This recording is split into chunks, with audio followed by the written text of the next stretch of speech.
Welcome to selfdiscoverymedia.com, where we discover the communities that are making a difference in the lives of others. Our self-discovery is something we are all making on our life's journey. Here you will find the people that will be your guidance, that will be your inspiration, that will be there for you in support on your journey of life. Do enjoy. Our next show is...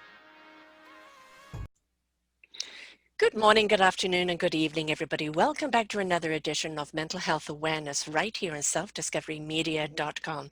I'm your host, Sarah Troy, and my wonderful guest today is Dr. Klara Gubacs. I hope I'm Gubacs. I'm sorry.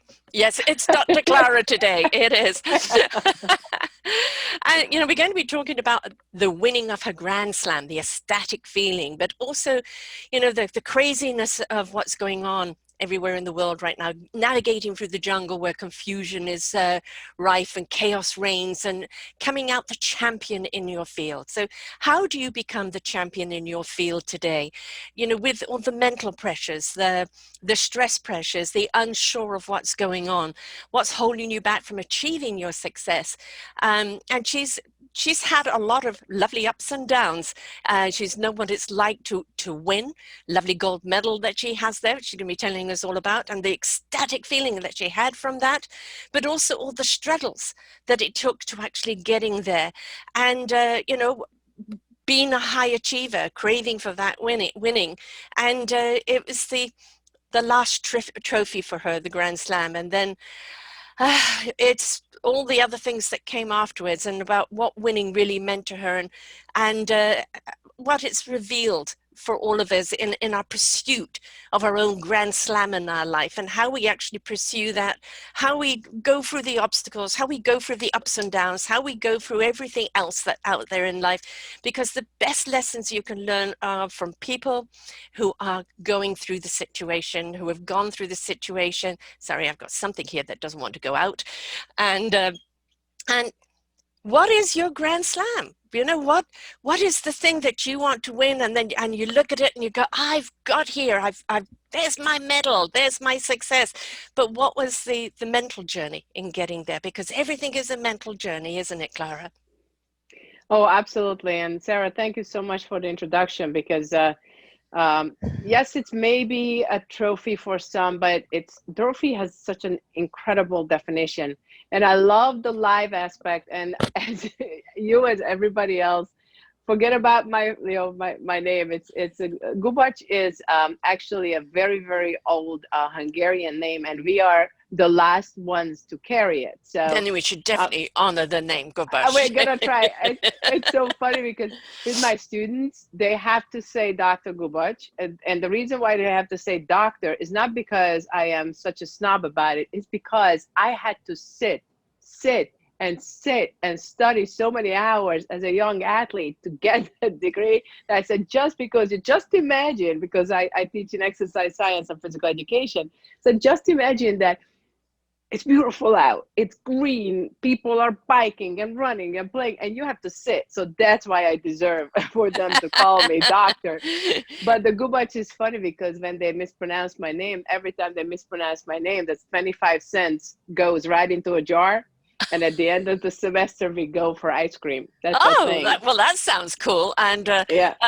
How about a loonie? It's like so funny because I'm doing this with college age children who are not children. They are supposed to be grown-ups, and they're loving all this playfulness. And that's one of the things actually I try to bring back into their lives, is because we forget to play. And that for me, that's just so important. And so one of the ways that I actually won that championship that I was so into and wanting to win is because I remembered to play. And I can talk about that a little bit as well, because that's part of our healthy mental state, is to be able to go back to be a child again. And and we just really forget to do that. Yeah, but we forget what it is. Why do you love the sport or the action or whatever it is you're doing? Why do you do it? Why are you doing it in the first place? And if you're not doing it for the love of it, and it becomes a chore, it becomes a burden, it becomes a stress, you lose the joy, right? Yes. So you've lost the play actually, and you kind of question yourself, why am I doing this? And if you've got there, why am I doing this? Then you do need to bring back some play and go back to the beginning of where is the joy in it. You know, you just pointed out something which is also so essential, because you said go back to the beginning. Mm-hmm. Many people that I am working with now, I am a mindset coach. I help people bring the best out of themselves when it counts the most in sports, entrepreneurship. Even I have young lawyers that I work with when they try to pass the bar exam and they want to make partners. So this is that high pressure situation. Yes. And what I try to teach right away is that a lot of the people that come to me are actually somewhere in their middle age, somewhere 45 to 55, 60. And suddenly that same job or work that they were so much in love with, they just don't like it anymore. Yeah. And many times people say, okay, well, then just go do something else. And I say, well, let's just see if we can rekindle that love. Yeah. What was really changing? Were you changing, or did the job change? And that change that you went through, is that a type of change that you actually want? Because if you carry that change into a new position or into a new job, you are still going to be you. Yeah. So let's just take a look at what is behind that. Yeah. And so many times I'm just a huge proponent of proper mental health. I am not certified in psychology or anything like that. What I am certified is in a variety of different energy therapy techniques. And what I do is I pull those techniques together into what I call the winning mind blueprint. And that is essentially helping people from that messed up state to not only just clear, and what I call calming the storm, coming from my book How to Mm-hmm. Survive Life's Perfect Storms.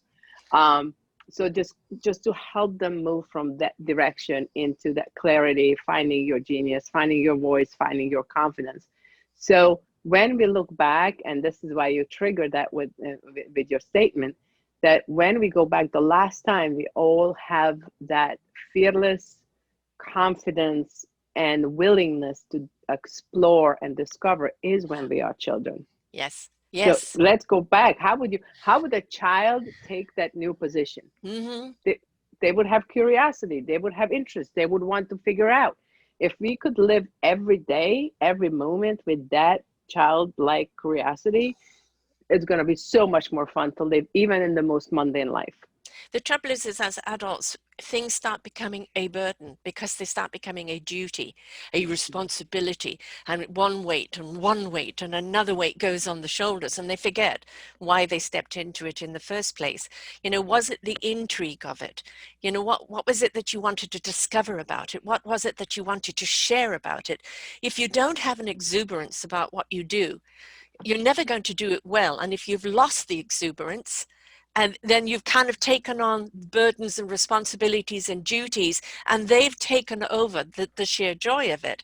So going back to the childlike innocence of just simple play, we don't play as adults, do we? We're so Nope. self-conscious of being silly, at your age. Well, who says that you can't be silly and have fun and play at any age? Why is this only reserved for children? Yes, we did this very early on, I think, because I was extremely lucky. My parents, although they were tough as nails, and my mom is still tough as nails, they always let me be. They always Mm, let me be who I was. And so many times, you would love this one. I was always into sports. That I was born to be an athlete. I will mm, die as an athlete. I think I'm going to be 104 years old, and I'm going to be hitting a hole in one. And then I'm going to get so excited from hitting a hole in one. This, like, I'm just literally just going to collapse and die right there and went to heaven. That's how it's going to be. Okay. I already have written that plan for myself, but they let me be. So I'm a woman, right? I'm a girl. I'm youngest of three, and they tried so hard. They were putting, this pretty clothing on me, and dresses and whatever. And I right away took them off and put my pants on and shorts on. No problem. And then there was this one situation which was so funny, because I always would disappear after school. And instead of going home, of course, I would just stop to play a little soccer with my friends. Well, that little soccer turns into at night, dark, but they knew where I was. So one day my mother said, listen, you just gotta be a little bit more feminine. So she gives me this crochet thing. So I started to learn how to crochet and stuff. And I actually enjoy that, but I would still, would like to do my own thing. So one day they come down again. It's getting late. I am not home. They come down to the square where we were playing, and they see that everybody's playing soccer, all my usual friends. They can't find Klara. And they're like, where's Klara?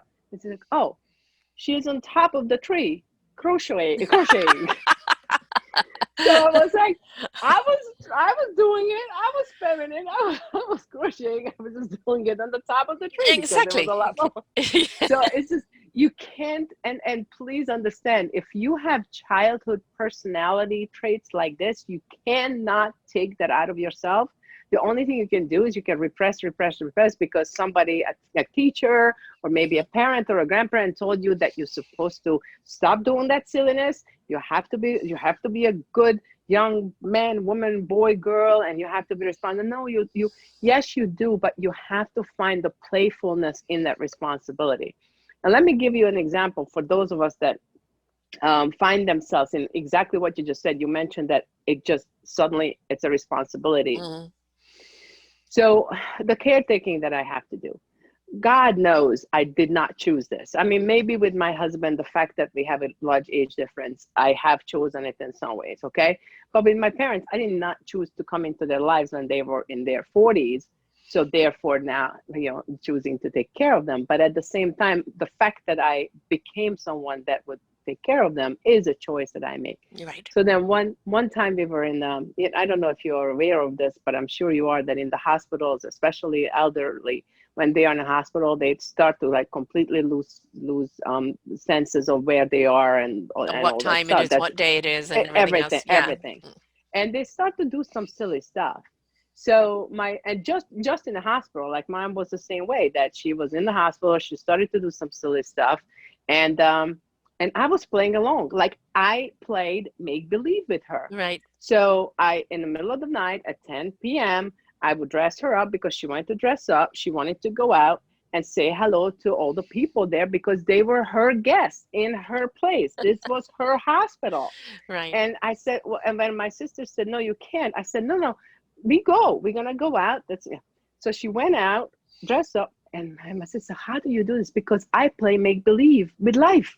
Yeah. I play make believe. So if you feel, I mean, I could have been upset, I could have been sad, I could have been everything, but I decided, let's just switch my brain because I can. They can't. They live a reality. That's their reality. Mm-hmm. Let me play the game. And And it's so where much is the easier. harm in it? I mean, Yeah, right? people think Nothing. about, oh, you're embarrassing yourself. Well, I'm not embarrassed by what I'm doing. If you are, that's on you. You know, Exactly. right? I mean, there are other people that, are just complete idiots and go and push it too far. Yes, there is always a boundary. But if you can't have fun, at any age, and, when you're looking at some older people, that there's some great pictures of people that are dressed to the nines. Dressed to Hmm. the nines. They're in their 80s, they're in their 90s, and they've still got flair and they've still got style, and they're wearing things that, maybe a teenager could get away with, but they're carrying it off. Why? Confidence, Yes. right? And Yes. confidence is I am me, I'm confident in being me and the way I represent me, and I'm going to do it without apology. Exactly. But that's also, it's rare for people, and unfortunately we somewhere among the midlife we kind of lose it. I don't know, I don't think there's a whole lot of people. There may be some people Yeah. who can go through whole life knowing who they are. They Yeah. must have had really healthy childhoods, or just something repellent, like a opinion repellent Yeah. bug, something Yes. on them, I don't know. Bounces right um, off, yeah. yeah, it bounces like one of those shields, those invisible shields. I don't. I certainly didn't have No, that. no, I Um, didn't either.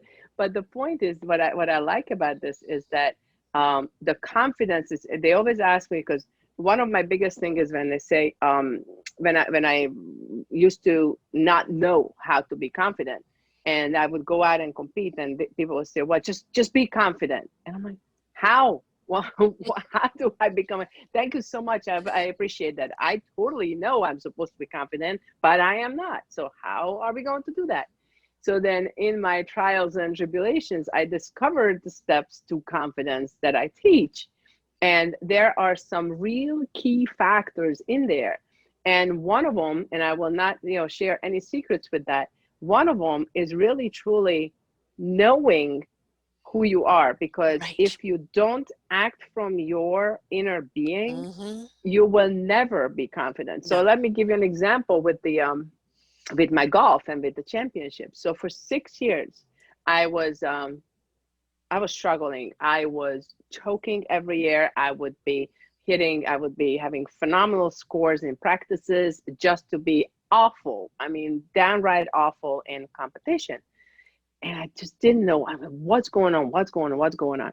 And then one of the discoveries I made is just a tiny mind shift. And that's now I can literally, when I talk to someone 15, 20 minutes, I know where this first problem is immediately. So for me, it was that when I played golf, when I was practicing golf, when I was learning golf, I wanted to be a golfer. Right. But here is the news. I'm never gonna be a golfer.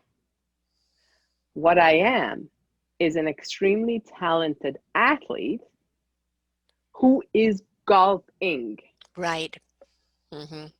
And once I made that, let me give you an example in an actual skill execution.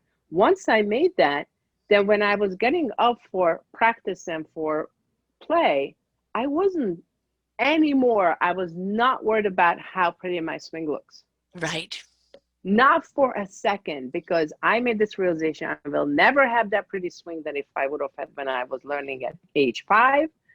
What I do have is when I put the target in mind where I Mm-hmm. have to go, I went after the feeling of Yeah. what does it feel like to make the shot. And in the moment I made that, it was night and day in my performance. So you have to figure out when you want to be a speaker or when you want to be a coach, where you want to be. I'm not 100% sure of your viewership or your listenership, but what you want to do is you have to find yourself Yes. within that new adventure.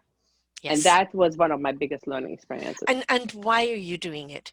Because, are you doing it for show? Mm-hmm. Are you doing it for the audience? Like there's many an actor and performer that they do it because they just love the adrenaline of the audience. Or Mm-hmm. are you doing it because when you get up on your prosode staged, that the moment that you press that button to whatever you're doing, you become it. You see it with young singers or people who aren't very confident in themselves, and when you're talking to them, they're really nervous and shy. And the Mm-hmm. moment the music goes on, or the moment they have to perform, transformation. They Yes, aren't doing it. They are it. And that's the difference, absolutely. isn't it? Yeah. So are you doing it to look at my swing, Mm-hmm. how sexy it is? Or are you doing it because the end goal is to get that ball in the hole? Absolutely. And the best part really is, if you can do it, like there was I think it was in America Got Talent, where there was this young girl. She was coming in. She was like a twig, tiny little thing, and Yes. thin as a thing. And she comes in, and she literally is shy like Yeah. this. And the music goes as you just said, and it was a Janis Joplin. I know, remember her. You remember that She one? transformed the body, the voice, who are you? And they were like, what's Yes. happening? And it's just because she is one with that persona, I Yes. guess, and she Yes. could become herself in Janis Joplin, Yes. and that was actually, by the way, my second secret that I found in my process is that we have to develop an avatar. Mm. So if I want to be a golfer, I have now an avatar for that. If I want to be a speaker, I have that. So in all of my different positions. So for example, when I'm caretaking, and trust me, I am not there. I'm not saying I'm there, but I think when I'm caretaking, I think of what and how would Mother Teresa do this? Mm. How would she do this? Um, how would Florence Nightingale do this? How would they do this? Where do they get the patience?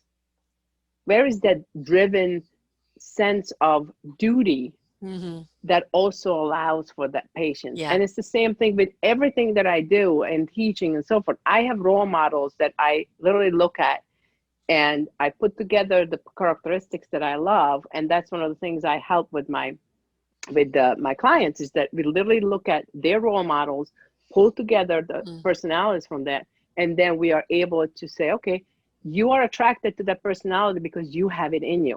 So we Right. have to cultivate it. So Yeah. it's like a lot of fun stuff nowadays to do this Yes. work. Yeah, when we used to call the inner diva, right? Is I think an awful lot of time the exterior of us is I have to be what people expect me to be. Right. Yes. And you're in that expectation. And what goes on in your mind is that, but if I do this, they may not get that. I need to be like that in order for them to receive you. And what we're saying to everyone is be yourself, be your true self. But who is your true self? Yes. Right? What is your why and what drives you? What is your passion? Because that becomes your conviction. And then you are just truly yourself. And people can take you or leave you. Don't go and do anything looking for someone's approval or ratings, right? To popularity. The likes. Yes, Yeah. because that's insecurity. That's constant need for validation.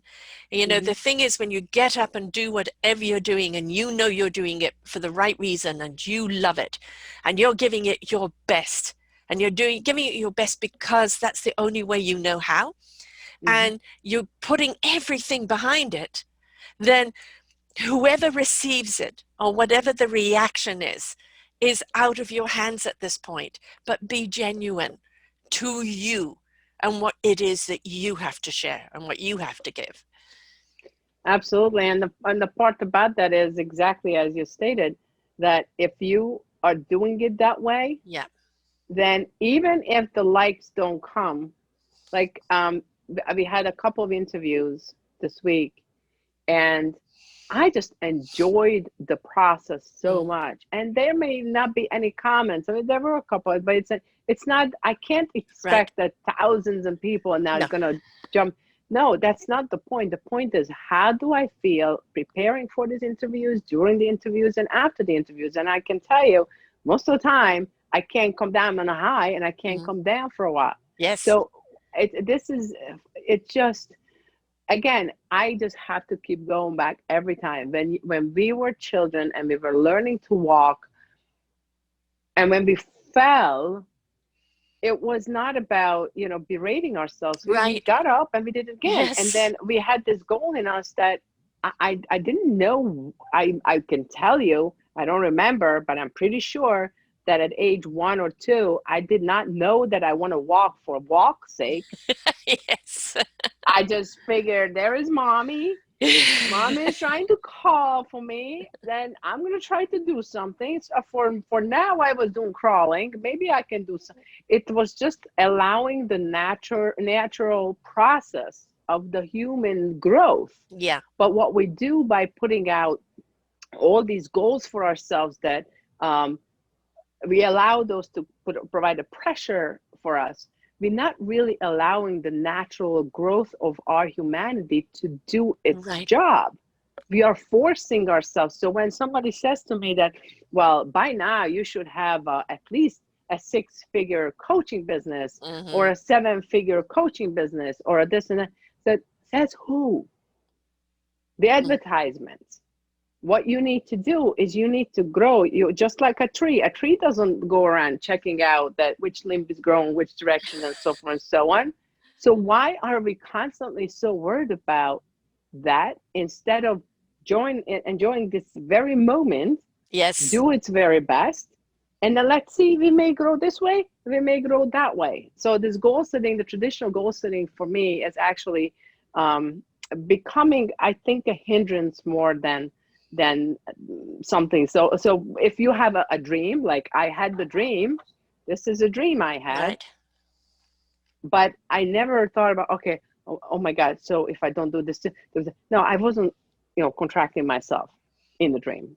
Right. You said a few key words here. One is allow. It's a big word with me. And it's like allow yourself to be and allow yourself to discover, allow yourself to explore, allow yourself to fall. Allow yourself to hug yourself and care for yourself in getting back up and allow others to help you along the way. We don't allow because no, I can do it myself. I can do it myself. Or we have to pay, exorbitant amounts to coaches to tell us what to do. And it's not telling you what to do. It's giving you the knowledge for you to do it for yourself. And this 6 or 7 finger, you know, for me is where does the enrichment and the abundance lie? And the enrichment and the abundance lies the effect that you have on other lives. Have you Yes, enriched them? The abundance is the way you feel for putting out a good product and having people be enriched by it. And, the money, yes, it's all very nice. We need the money. But that is a commodity. And if we're working just for the 6 and 7 figures, I think we've lost the meaning of what yes, enrichment really is. Or maybe doing what we're doing for the wrong reason. Because if you're driven yeah. by the money, you're not driven by the cause. No, absolutely. And no, I totally agree with you. And that allowing is really, I think, is maybe one of the biggest and most important concept. And you pointed out perfectly well on that one because um, I think finally the majority of us are starting to see that the traditional raising of children, the traditional schooling, the traditional corporate work environment, the traditional, even in the attorney's life, that type of environment is starting to fail. Yes, And the reason why it's starting to fail is because it's not allowing the people that they bring in to be themselves. right. And that's with the schooling. I teach in a university. I have a phenomenal job. Thank you so much, Lord. I love it. But I'm spending the majority of my time allowing the students to find themselves, and it's so hard for them. I cannot tell you, when I give them an assignment and I don't give the step by step Right. way of Paint solving by that, numbers. Yeah. holy cow, they are lost. Yes. And I said, listen, gents, that's not my job to teach you how to do that. My job is to lead you to learn to discover how to solve your problems. Right. And this is a problem I'm giving you because, Yes. Yes. you can read everything in books, but how to do that mindset that you're solving problems because, otherwise there's certain things you just can't find in Google. I'm sorry. And that's actually become very, very much the problem, hasn't it? Is that, we're abstaining, thinking for ourselves or working it out for ourselves and looking at Google and everything else for the answer and just applying the answer. Who are our adventurers? They went down the unbeaten path. They paved a path for us, but they didn't know what was around the next corner. They didn't even know what was in the next step. But there was a sense of wonderment and exploration and certain amount of tools that they carried with them in order to deal with something. And when they had something in front of them they didn't know how to deal with, they worked it out. And Yes. having everything so instant on the phone, Google this, that, etc., we're doing a disservice to how did you get to that answer.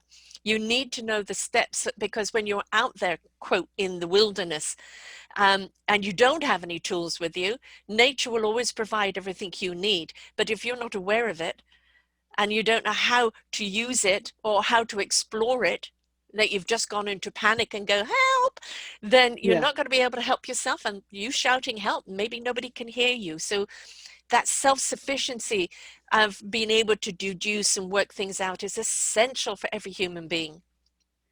And actually, you mentioned something at the beginning of your comment, which was very, very important. And I don't know if people can really see its importance. This has been proven, research after research, that if we actually solve a problem with our own problem solving skills, okay, that is characterized as a creation. Right. And when a human creates, what happens is chemically, the response is that it releases a ton of our happy hormones, from dopamine to everywhere, all the way through.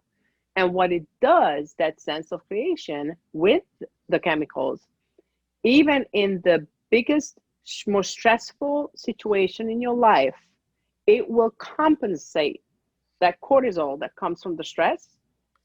It will even it out, or maybe even win out. Right. So when people tell me sometimes that, how come that you do so many things and you haven't broken down, thankfully not yet, knock on my wooden head, because I said to them, every time, what I am very careful with is that even though I have all these responsibilities, I have creative work every day scheduled into my day. So I have one of my clients right now. She is a pianist. She's a piano teacher. She's a vocal, and also she's a pianist. And she wants to build her piano school and music ministry and all those other things. So specifically for that stress reduction, I built her for me. And I said to her, I said, every day, I don't know what time of the day, you need to put out some form of improvisation that you are called to do, because that is your creative process. Right. And we started to do that about a month ago. And her mental health and her ability and her physical health is just switched just by that one thing. I said, whatever you feel called to do to create, but I know that you love to improvise on piano and the organ, do it, because that improvisation is going to create for you those happy hormones that go into either compensate or even win out of all the stresses. Right. And then also the other part of that is that you also feel that at that moment, that was my me time. And you talked about the me time. Yes. The me time is so important, and especially women in our middle age, we have to do so many things for others. We need that me time. It's the rejuvenation, right? Yeah. It's the way that the generator kind of gets starting again. And as far as the creativity is concerned, we are creative creatures. Look at everything that we have today. Somebody created it somehow, generally through necessity, right? That's where the creativity comes from. But creation, because it's where your heart and soul is.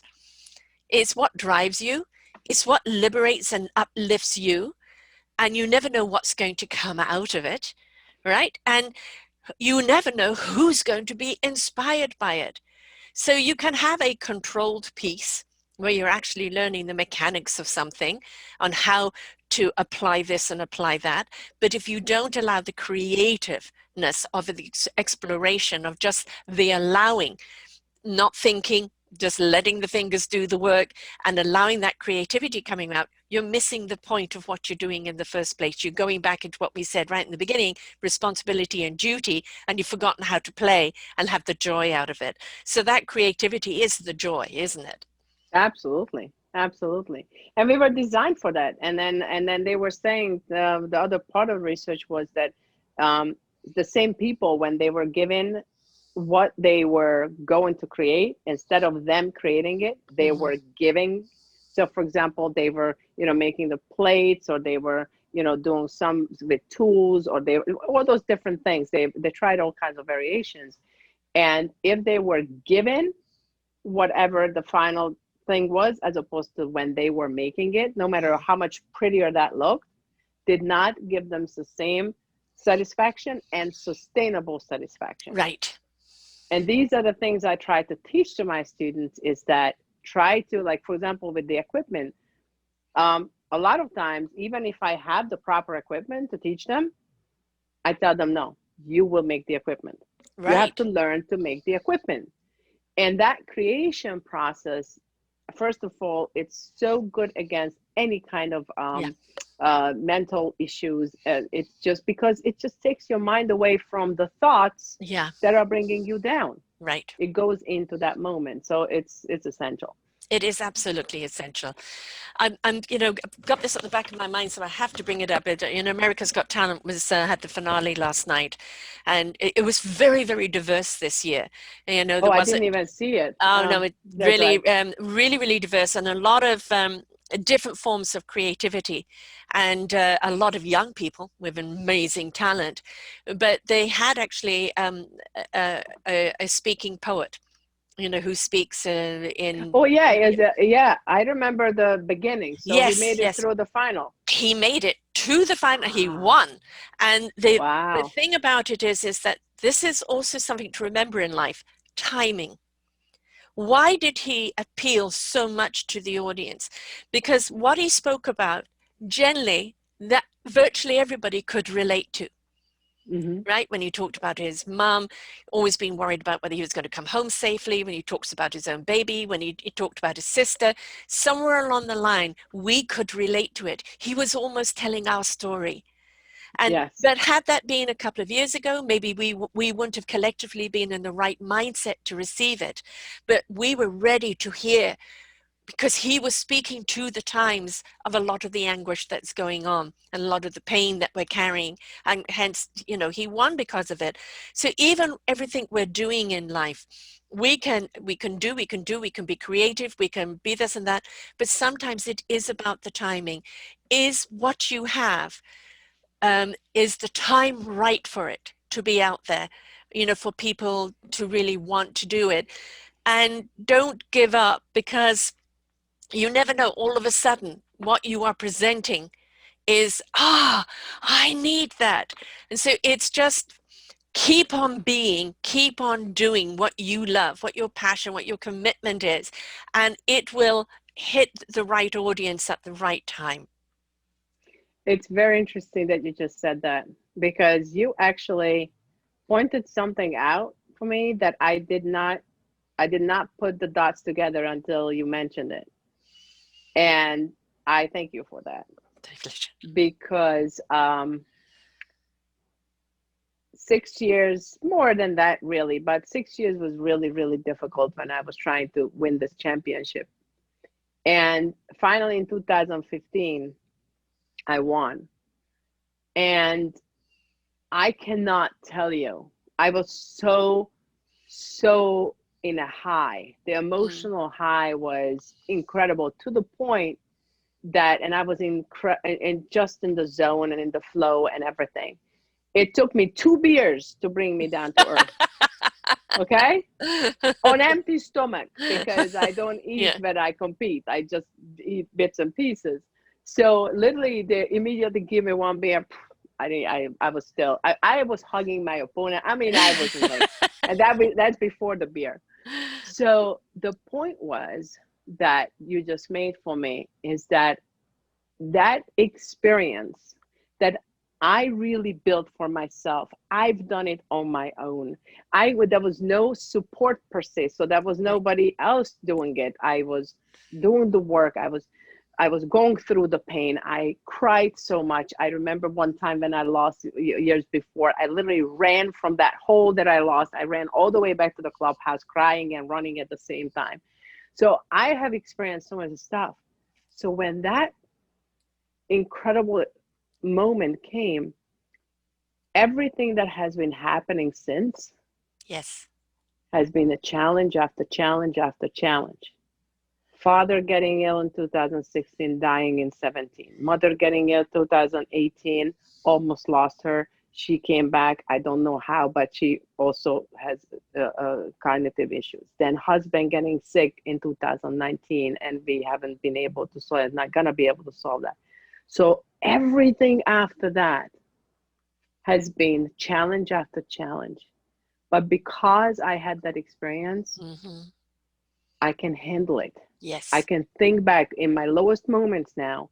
I can literally think back what it felt like to stand on the 27th green, knowing that I did it and I never gave up. So you're right. I actually am getting goosebumps because you're absolutely right that for me to win it then, if I would have won it 5 years earlier, maybe Right? I would not make it would not make that difference for me. But not No, it it wouldn't have prepared me been the for the same next. appreciation. No, It wouldn't have been the no, same exuberance, um, and it wouldn't have, this height that you had in the winning because of the struggle against yourself, the yeah, struggle with yourself, because it was you that was in your way, and until you changed your mindset and realized why you were doing it, right? yeah, You're the athlete who's playing golf rather than the golfer. When you got there and you had that exuberance, you know what that absolute ultimate joy is about, right? yeah, That that orgasmic feeling, right? yeah. That's what it was. Yeah. That really was it was in some really really weird way. It was a mental orgasm. You're right. I mean, honestly, that's what it was. It was just it was just a moment that just have given me so much and so much belief in myself too. That no matter what's gonna come, I will overcome it. Right. I will get through it. Mm-hmm. And my trophy now is a smile on my husband's face. It's a touch that I can do for my mom. That's my trophy now. Yes.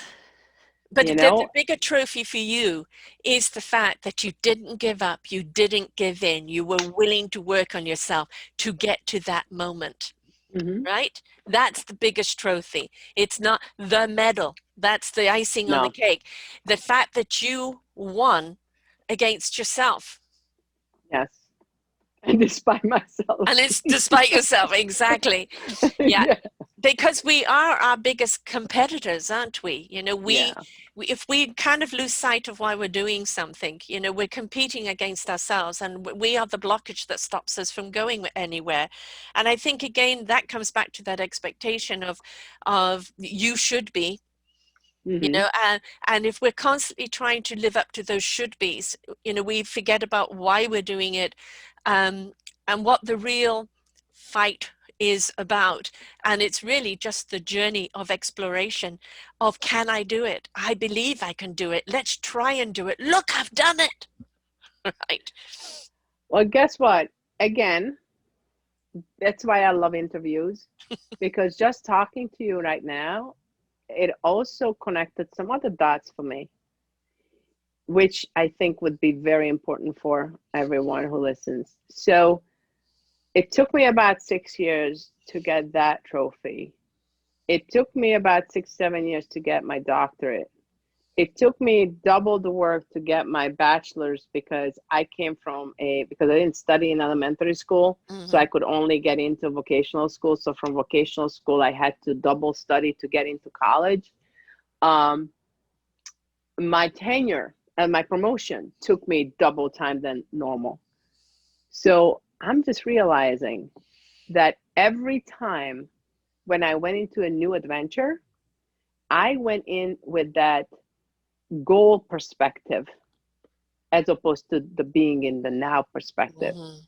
And as you said, I think I sabotage myself in every single one of these new adventures, thinking that I should know this by now. Right. I think that's exactly it. So I should be further ahead. Mm-hmm. I should be all these things. So when you mentioned the should, I was like, wait a minute, this is a pattern. And if there is a pattern, there is a reason for the pattern. And we are in an age now where we are going to live longer, Mm-hmm. hopefully healthy, Mm-hmm. which means that we're going to get interested in new things Yes. more frequently. Yes. So if you take the I should into that new experience, you're just going to shoot yourself in the foot. It's Exactly. going to be self-sabotage all the way. So what you need to do is you literally have to take that child perspective into Mm-hmm. every new adventure. Every new adventure. I don't know where it's taking me. I'm taking this step and then this step and then this step. And then next time, maybe I can run to mama. I don't Yes. know. It reminds me when I was at boarding school, we lived marshes. and woods and things around us. And I remember on Sundays we were taken out for a long walk. And, you know, as young kids, we'd look at it, oh God, that's so far. But we had a teacher said, you know, we're going to walk to that tree and see what that, now we're going to go and walk over there and explore that. Now we're going to walk over Mhm. there and explore that. Next thing you know, we're back. We're home. We've had a good time. We've had an adventure. Okay. It I wasn't love about that. the long walk. Are we home yet? It was each step was a discovery. All right. And the next thing you know, you're home with all this wonderment and everything, excitement of what you've discovered. Why can we not journey through life that way? You know that you wanted your doctorate. You know you wanted to accomplish that. But if you were in discovery of the journey, in getting there, it wouldn't have been the should have. It was the joy of doing it. And honestly, you're right. And chances are we probably would have gotten it half time, like half, whatever, Half the much time. faster. Yeah. That's it. Can't speak. Hey, I can start speaking in Hungarian, so that would help a lot. That's okay. If you need to speak in Hungarian, we can translate it afterwards. I mean, but let's No, look at but your adventure right now. The book. yeah, well, that's the book came in. This was because in 2015 I had my big win, but then after that, one by one, and even at work, that was some major issue that it's so much fun to look back on that now, because now all those people that created the problem are just trying to be my best friend, and it's so much fun. It's just like, yeah, yep, whatever, All because you judgmentalists, yes. yes, exactly. Especially that I actually didn't make any mistakes. That's the Yeah, best part about yeah. it. But that's a different story. The only problem I had, apparently, that was told by my dean, is that, Klara, the only problem you have is that you care about the students too much. And I said, oh, okay. Well, then maybe I should not be in this institution. But that again, things have changed since. Yeah. But the book, so. Um, like everything really started, and I was really not feeling well, and this originally started about 12 years ago. The book, The thought of the it. experience, Yeah. I always wanted to write a book. Don't ask me why. I'm sure a majority of people do, because we all have a story. Yes. And then in 2016, when my father got ill and I had to go home to Hungary, I chose to go home to Hungary. Again, the verbiage counts. I chose to go home to Hungary to set everything up for him. I was able to do it because of my profession, because I, haven't missed a day of work in 20 years, so I could go home.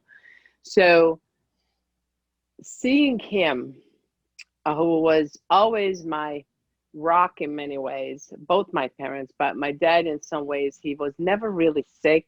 The only time he was in the hospital is when he broke a bone doing something silly, at probably not an age when he should have.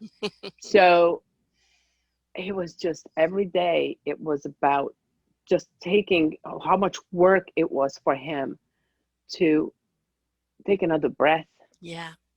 to take another step. And I was like, oh my God, life is so precious. Yes. And he was literally fighting for one more sunrise, to see one more sunset with me. That's a specialty, sunset.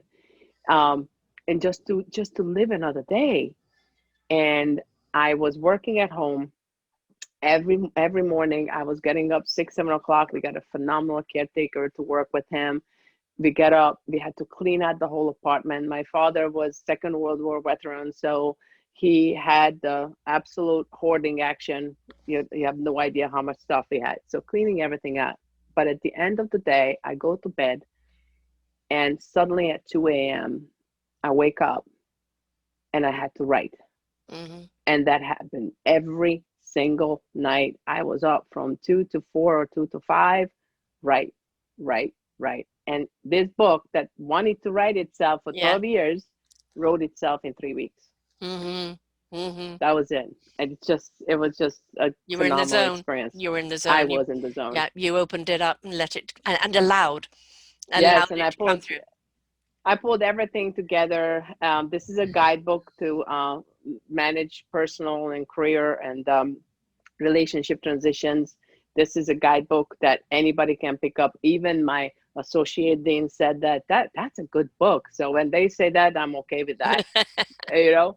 And it's just a book that really helps people with practical guidance. It's not my winning my blueprint. I have to write that too. And again, when it's ready in my moment to write, I will write it. Yeah, it will But download. it's Yeah, yeah. it's not my normal practical coaching, but it has a ton of other practical ideas.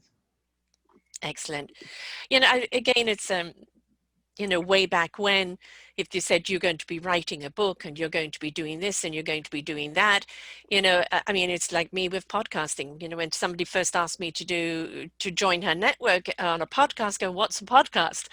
And Mm-hmm. it's like, do I know if I can do it or not? I don't know. I'll just go ahead. My first show was disastrous. I pressed all the wrong buttons, But that's been the story of my life, is that I don't know if I can do it or not. The only thing I can do is try and see. And Yes. sometimes like, oh no, this is not for me. And other times like, wow, I didn't know I had that ability. Because Yeah. we don't know what we can do unless we're willing to try. So Yes. it's like, oh no, I'll never be a book of me, or I'll never do that, or I'll never do this and do that. That verbiage, you're just telling your psyche you can't do it. And your psyche will believe that. But if you go, anything is possible. And whatever is possible, I am open and ready to receive when the time is right. Yes. And when I say this to sometimes to people that I want to inspire, they tell me, yes, but I don't know how. I No don't buts. I Sit don't on the know. butt. So don't worry about the I don't know and the but. Yeah. I say it is only one thing that every human knows how to do. Every human knows how to do, and that's all I'm asking you to do. I'm asking you to make a decision. Mm, I'm asking you to make a decision. If you have, if you want to live in the drama and the mm, whatever, a self-deprecating, I'm just not, I can't do, fine. You made that decision. yes. But if you made that decision, I am not the person for you. Right. Exactly. Okay. But if you are ready to make a decision that you're going to leave that behind, and as of this moment, I make the decision that I am going to watch my thoughts, watch my language, watch my feelings, watch my emotions, then you are for me. Because you are choosing to be engaged.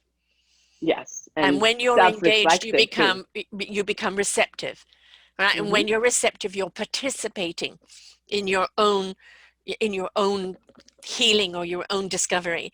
It's again, a lot of the time people will go to someone and you've got to do this, you've got to do this, you've got to do that, and it's one size fits all, right? And the person over here is not connected yet, not connected to that. And it's just like, you want me to do what? Right? But when they're ready, and it's like, I'm tired of this verbiage. I'm tired of feeling like this. I am tired of my life going down this spiral. I don't know how to turn it around. But what I can do is make a decision to turn it Mm-hmm. around. Now I'm going to find somebody that I have a synergy with, that I can hear, that I can relate to, that's going to guide me on how to turn it around. That's actually the only thing, honestly, I completely agree with you. The only thing that I know that everyone in every decision, in every situation, no matter how bad it is, they can make a decision to attack it. They can make a decision to look at it. It's just the one thing we can do is make a decision. Yes. And then the next part is, like right now, I made a financial decision for myself for December 24th. Okay? So by December 24th, I am going to have this and this and this and that in my business. I made that decision. But guess what? I don't care how. Mm-hmm. I made the decision. I put it out there to the universe. And every day when I get up, I do exactly what my soul, my intuition, my Mm-hmm. whatever dictates, with the exception of obviously when I have to teach my classes for the university, I do. If I have to be on a meeting, I do. But other than that, everything for my own private life, I just made the decision. It's out there, and then I follow whatever comes in my way. Exactly. That's Deal with it. the now. Deal with the now. What we're so busy. I mean, maybe that was also one of the reasons why you didn't win until the sixth year, is that the emphasis on the winning. I've got to Hmm. win. I've got to win. Until it's like, I've just got to enjoy what I'm doing. I've got to enjoy the play. All right. And the winning is the icing on the cake. If we look at the why we're doing it, and does it relate to us every day, and we can then see the opportunities that present itself. We can see the wisdom that is there in a conversation with someone, right? We can see little triggers of this and that happening, but it's that willingness to stop looking at the end goal of I have to, I desire to. I Yes. desire to have this accomplished by that date. But we know with the universe, there is no dates, right? They have a different calendar altogether, and they'll present it when it's right. But if you take the steps of I'm willing to be in my now and learn what I need to learn, do what I need to do in the moment, in the now, with the knowledge and the wisdom I have now, you are preparing your path for that success. And then you just surrender and go, I am doing what you've asked me to do. I'm doing it with passion and conviction and love. And when the time is right, the time is right. But here is our big problem. We are completely taking this out of our children's life. Yeah. Because when they come to school, Mm-hmm. they come to school with this playful being in the now experience And a wonderment about what they're and going the to learn. wonderment and the moment. But oh, when I learned that in elementary school we are doing standardized testing, you testing what? Exactly. What the hell are you testing? And It's I'm sorry. institutional, isn't it? It's so It's institutional, it's just so bad. Yeah, I agree. And what it does, it turns them from the now Yeah. into I have, and the same thing happens to teachers. Mm-hmm. The poor teachers, they don't want to teach to a test. No. But if they don't teach to a test, then the students don't pass. If the students don't pass, it reflects on the teacher. This is ridiculous. And Yeah. I am so upset about that. This is the one that when I have the time to myself, this is going to be one of my cause because this is killing children's imagination, ability to be in the now. No wonder that by the time they get to middle school and high school, anxiety is like 400 times more than it Yes. has been before. No wonder that they're putting them on all kinds of medicine. You are not it's not the children, Yeah. it's us. It's the Yes. administration. It's the whole process. But look what we're telling them too. We're telling them that unless you get X or Y, Z marks, you are dumb, or you're not trying, or you're lazy, or you're inadequate, you're not enough.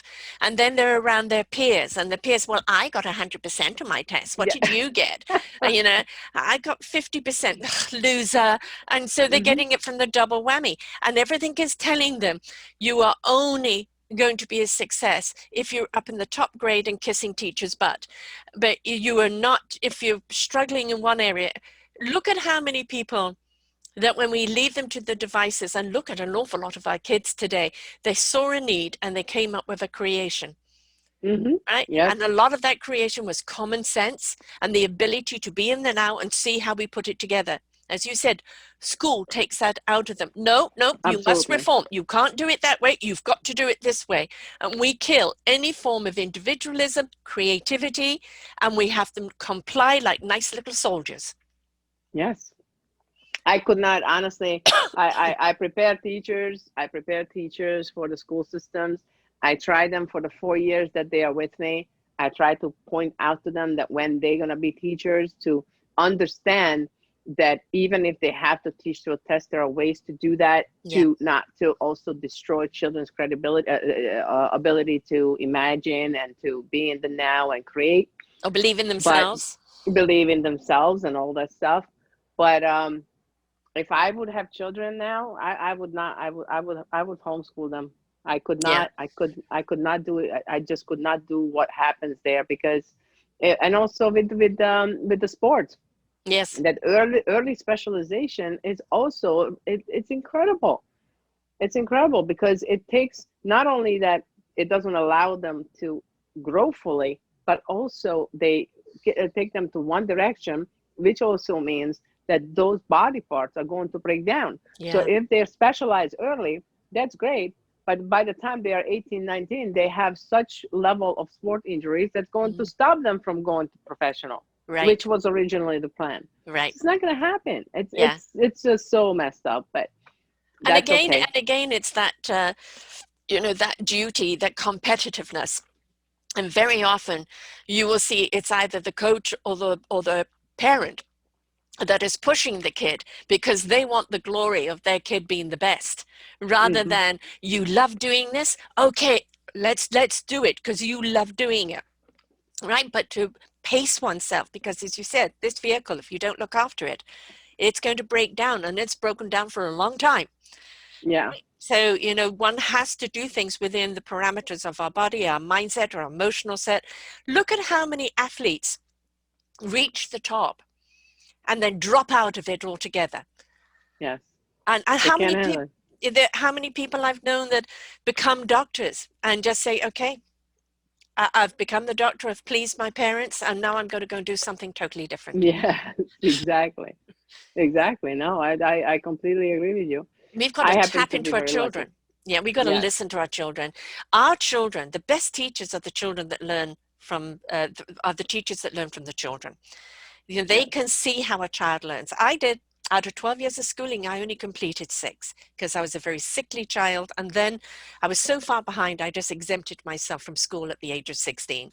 Education wasn't for me. They couldn't teach me the way I learned. All right. Mhm. So it was, if you didn't conform to that learning and if you didn't have an ability to learn that way, back of the class, fail grade, you just throw you away. And I was one of Mhm. those. And for me, everything that I've learned has come instinctually, and the willingness to be open to learn. But I still can't learn academically. I'm not wired that way. And if Mhm. we look at some of the kids today, look at our autistic kids. We think they're flawed and broken. No, they're just Yes. operating on a different frequency. They're incredibly creative and talented. They're very, very directional, and they're just not wired for all the other stuff. But Yeah. look at the gift that they are. And we can learn a lot because it's asking us to step into their mindset instead of demanding they step into ours. Exactly. And the thing is too with the with that particular area is that we say that children who have any kind of documented whatever type of disability that they are broken. But and even, I'm not saying bigger, but a similarly big problem is that we think that we are broken. Yes. That Oh boy. we think that if I am not, if I haven't, or in the entrepreneurs that I have, I should have Mm, made whatever, and something is wrong with me, right. or I should have done it. It's something. No, there's nothing wrong with us. And even if you have depression, negative energy, if you are broke, if you are in debt, if you are sick, there's nothing wrong with you. Right. There's nothing, you're not broken. And my biggest discovery, I think, of all this experience was that I'm not broken. I am exactly at the point in life where I should be right now. Hmm. This is exactly where I have to be. Everything that I am is what I'm supposed to be. And there is absolutely nothing that needs to be fixed on me. Right. There's a beautiful new word out there right now. Flawsome. Yeah, yeah. And it's Uh, and it's one of those things where um I may want to improve. Of course, I of want course, to grow, that's I want always to the thing. Yeah. improve. But the basic mechanics of my mind and my body and my, there's nothing wrong with me. And if people could just understand that and make that decision, that I'm not saying I am perfect, because that just puts pressure on you. Just I'm not broken. I'm exactly who I'm supposed to be at this moment of my life, right now, right here. Flawsome. We've all got Plus, flaws.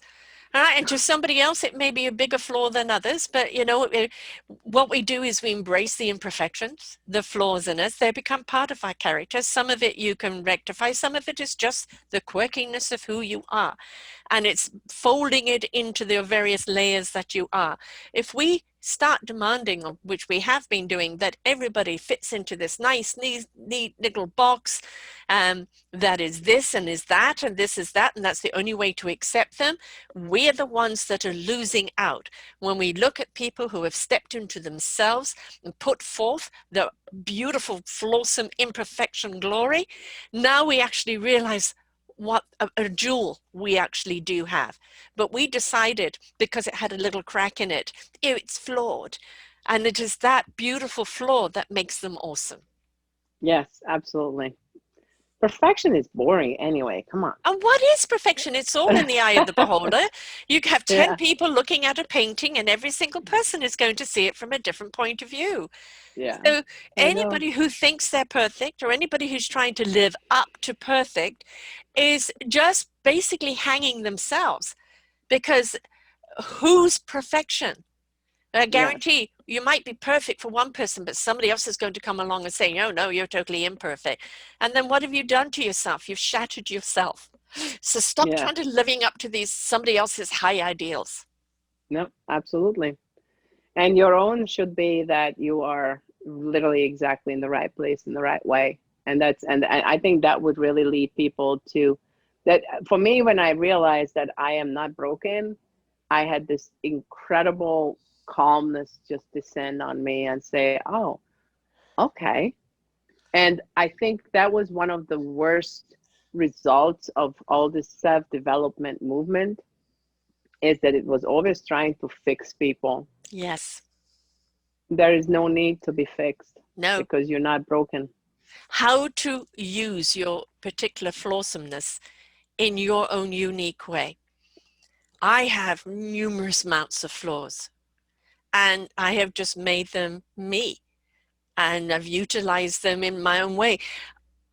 You should interview like so-and-so, like so-and-so. No, so-and-so Mm. interviews like so-and-so. I So interview and so, like Sarah. What you're getting is Sarah. You're going to get the same Sarah you meet in the street as you are here. This is me. I'm not everybody's cup of tea. I'm somebody's strong cup of black coffee. And the thing is, if we stop trying to be everything for everyone else, because if you're trying to be everything for everyone else, you are going to lose yourself. You are yeah, enough being you. that's actually an excellent point because as far as my business was concerned, one of the biggest things that I discovered is that all of us, everyone that's Mhm. going into entrepreneurship, they're going through the same exact problem, that they are afraid that if they really specialize into an area that's specifically something that they can give to this very specific group, then they're not going to have enough potential clients and prospects. And once I realized what my specific area is, that it's not all entrepreneurs, it's not all Yes. professionals, it's not all high achievers. I have to have someone that is literally stuck in trying to do something big for themselves. And it's just a touch bigger than what they can do, and they literally spiraling down. Yeah. That's the one, because that's the biggest thing that I can do and help people with. And it comes sometimes in the test anxiety for people that, like with the bar exam, that they need to pass that test in order for them to Yes. become a lawyer after all these years Yeah. of learning. It has somebody that is wants to scale up in their business, and they keep sabotaging themselves. Mhm. There's something underneath that. But the point is that we all have to know exactly what type of people we can serve and want to serve. And that's why I find sometimes that people struggle, professionals struggle with this, because their clientele is just, okay, this person is willing to give me whatever money, I'm going to work with it. No, no, no. It's not going to be good for you. No. And then you're not going to have the success. And then you're going to think you're broken, but you're not broken. You're just going the wrong direction But with this the is wrong this people. is where, why I do these shows. people listening to this right now that are at that crossroads, that are needing to take a different direction and don't know what there's holding back, if they've heard you and they feel there's a synergy with you, they've related to you, then you are most likely going to be able to help them. But Yes. if they've listened and they go, no, not my style, that's fine, right? Yeah. Because don't go to someone because they're popular or because they're so successful. Go to someone that hears you because you hear them. Yes. That's a great point, because we were just talking about this too. Is some people are asking me in my group, Rock Your Resilience and Rebuild. That's my free Facebook group where, it just exploded in the last couple of months because of all the issues around COVID, and I do daily lives, not as much daily now, but regularly we're doing work. And I started a new segment, a new way of doing things. And I said, oh, I'm going to interview other mindset experts. Mm-hmm. And I go, wait a minute, they're gonna potentially steal your clients. I said, no, that's not how it works. No. My goal in life is to have every single person bring the best out of themselves. Right. That's my goal in life. Yes.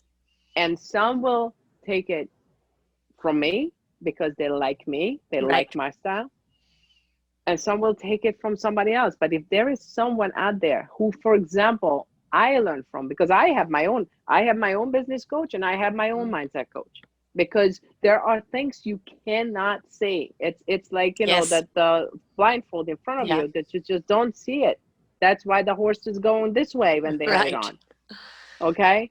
So we have the same thing. So what I do is I make sure that I'm coached properly, and it's pointed out to me when I have a problem. So maybe it's easier for me to solve it because I have the tricks Yes. and the tools and everything else. But this is something that you need to really open your mind about, is that today's world is not the real world. The one that you want to build is not a competitive world. Right. It's a Collaborative. cooperative world. Yeah. That's what it is. Yes. Yeah. There's nothing wrong with competition in sports or, fun games and things like this, as long as it's lighthearted and we don't treat the loser like a loser, right? But when you're looking at competitiveness in business, it becomes cutthroat.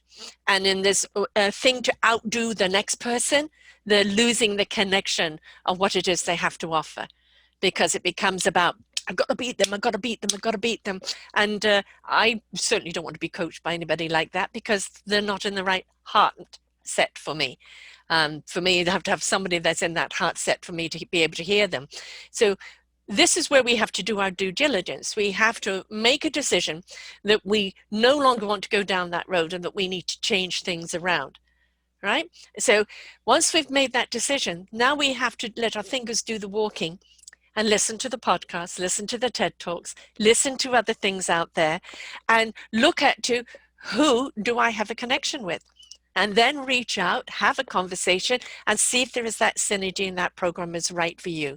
But you've got to do your own due diligence. It's not just somebody magically from Amazon delivers themselves, right? It is about, I'm ready. I don't know who is going to help me through this how right now, but if I'm willing to listen and explore my options, I will find that person that I connect with. And that's exactly, as we mentioned earlier, make a decision. Yes. This podcast, I think, it's completely about the fact that again, obviously you interviewed me. Obviously, I am a coach. I am a speaker. I can be invited to do speaking. I can coach you. I can do whatever. But the point is not me. The point is you make a decision that you are going to really, and it's not like you're going to change your life. No, that's too big. Make a decision that just every single day you're going to do a little bit better, little bit better, little bit better. Start to pay attention to your thoughts. Literally, like one of my courses, I call it the trigger tracker. It's a 21-day trigger tracker challenge. We literally just check on every single day what triggered you that day. And we develop within a couple of days, we see the patterns. And with that, just by seeing those patterns, we can figure out what's underneath it. And once we figured out what's underneath, it's something that has been there for 20, 30, 40, 50 years. That's when you use my tools, when we use my tools, and then we clear it out. Right. But there's just so many different ways we can get to you to make sure that you learn how to be your best version. And I always say this, every time somebody says no to me that should say yes to me, I always think about my father. Yeah. I always think about that. I just don't want this person to go through life and at the end of their life say, oh my God, I should have done this. Because my father had one big regret. And I didn't realize it until it was very interesting. We were in Greece together, and by then he couldn't see and he couldn't walk properly. So I was taking care of him during the trip as well. And I was talking to him about the book. I was talking to him about, my professional, because I also, as a professor, I also have written several articles and all that stuff. And we had a fight about something else. And then I'm waiting for him. We are together, and he says, "Well, just because you are a published author, that doesn't mean that you can say whatever you want." And I'm like, "Oh my gosh!" I said, "Dad, is this all about the fact that you wanted to be published and you never did it?" Mm-hmm.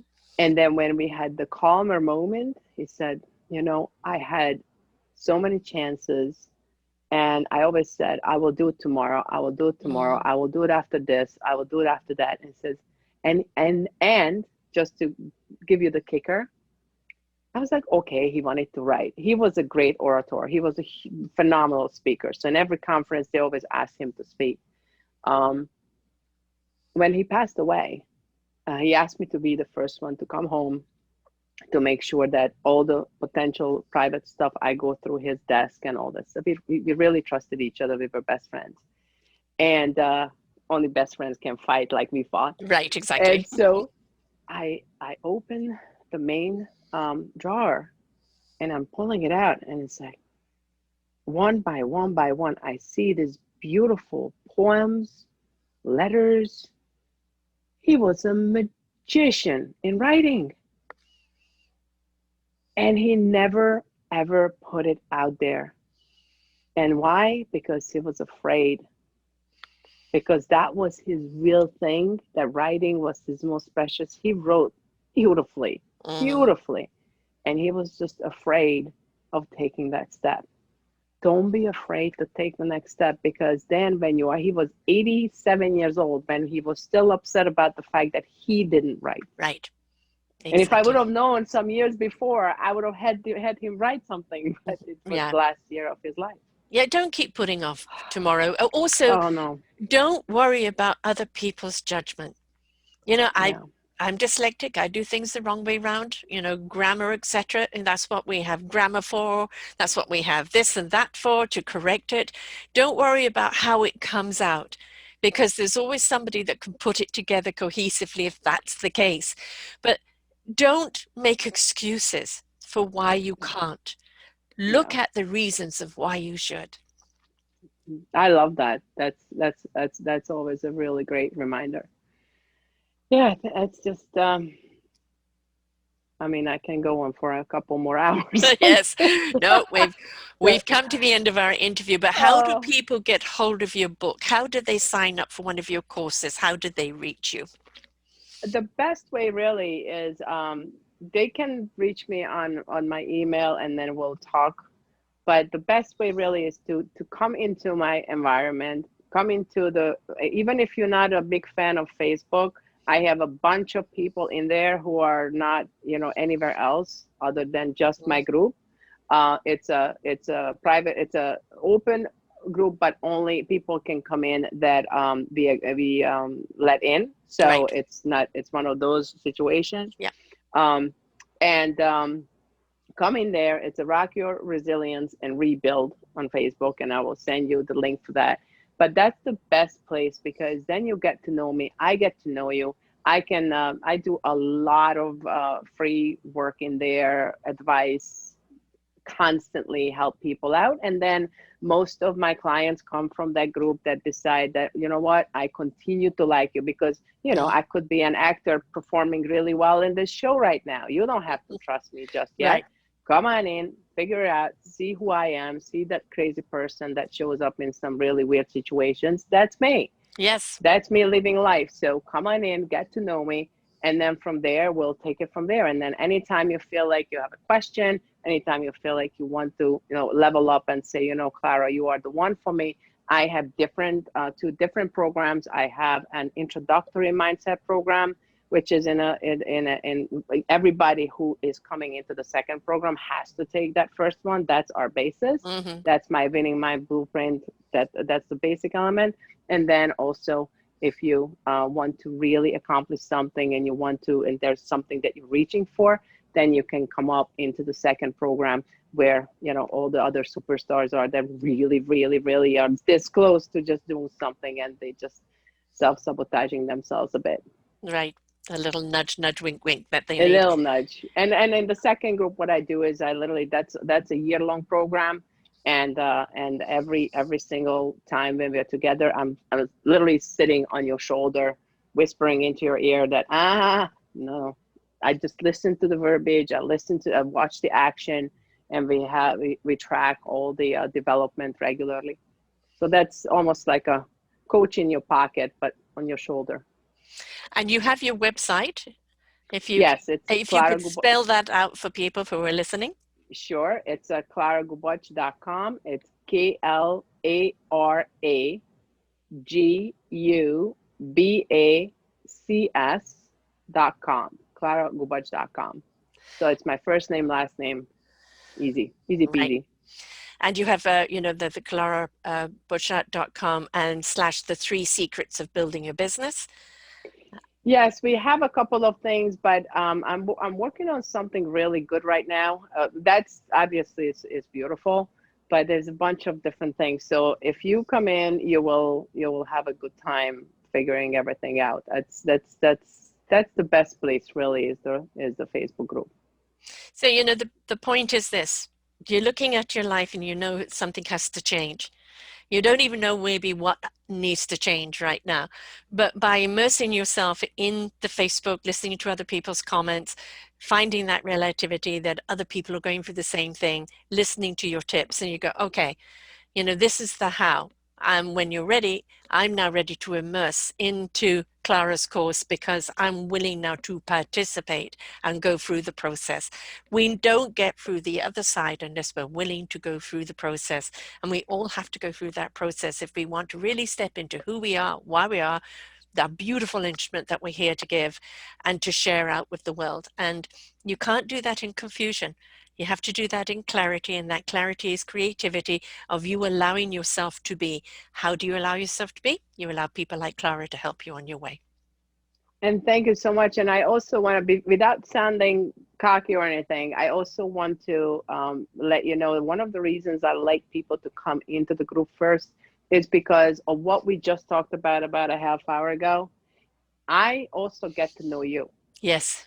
And since as I have projected, I have a full-time job, I have the caretaking, I have my sports, I am very, very picky of who I work with, simply because, not because of, race, color, or gender, because of desire. Yes. I need to work with someone who needs to take the next step. Yes. And so that's why I like to get all the people that you're going to see commenting. They have been, or are some form, a shape or form, our clients, because they are engaged. If I see you engaged, I see you in it. That's when we can reach out and talk about it. And it's a two-way street. You have to like me. I have to like you. You have to want it. I have to want it. And that's when you get the success, because Exactly. you're both on the same platform, right? Yes, exactly. Yeah, right. And your book, how do people get your book? Amazon. It's on Amazon. Yeah. And so it's How to Survive Life's Perfect Storms. Okay. Can you read it? Yep. The Guide to Manifesting Personal, Career, Relationship, and Transitions.